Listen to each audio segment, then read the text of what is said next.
Something I've always felt that I could do better than the people in charge is public transportation, because quite frankly I'm always annoyed with it, and your game is just about that, about building the perfect public transportation. Could you tell us a little bit about what Cities in Motion is? So Cities in Motion is all about the public transportation. You have a city full of people wanting to get from place to another. So what you do is study the city and try to offer the citizens an appropriate method of transportation with the vehicles you have at your disposal. So there are 4 cities, I understand. Can you tell us a little bit about what makes them different and why you chose these 4 cities?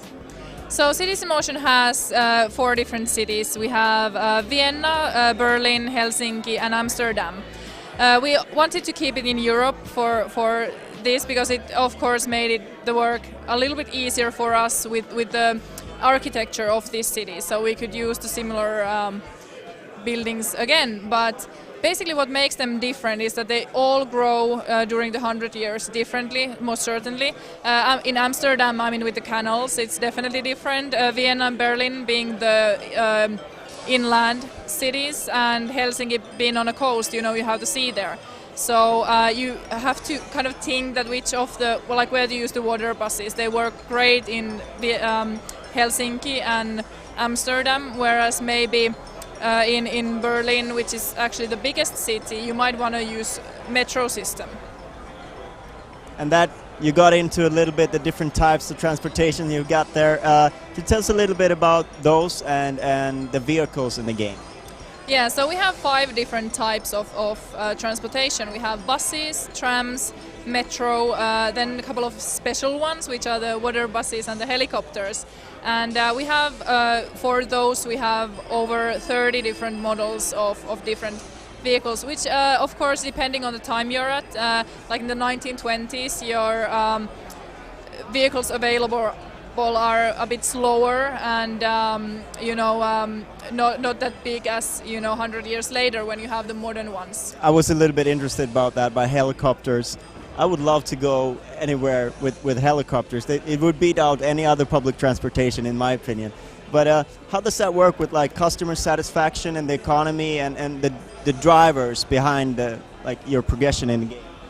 So basically, different types of vehicles attract different types of social groups. We have 7 different social groups in the game.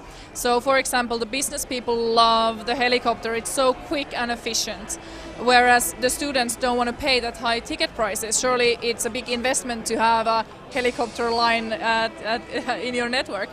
So what you have to do is try to attract many different types of customers. So for the students, you might want to use vehicles that are cheaper to maintain and to build the lines, and keep the ticket prices lower to attract these customers.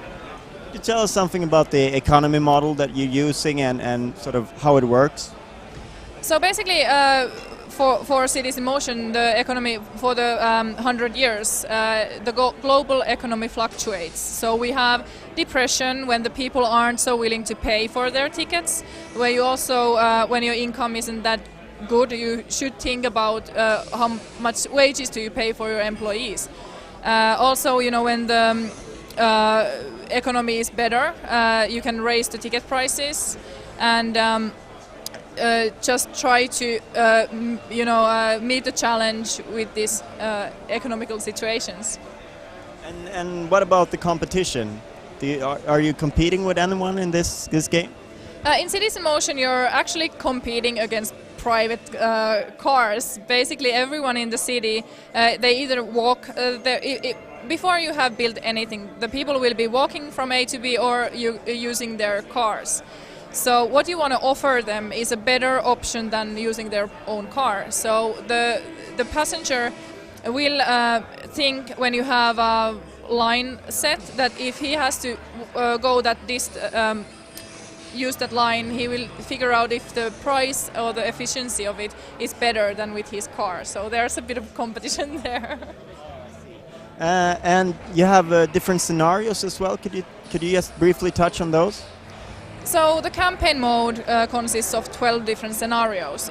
So what we have there is for example, Helsinki Olympics in the 1950s. I really love that you have the tourists coming into the city, and the network isn't really capable of handling it, so you have to adjust it accordingly. Whereas you might have to bring Vienna up to date at some point where you have existing network, and it's just not efficient or environmentally friendly, so you're going to have to upgrade it. And I understand it's almost done. The game is playing here behind us and it will be out very soon. Yes, the game will be out 25th of February. Thank you very much for your time. Thank you.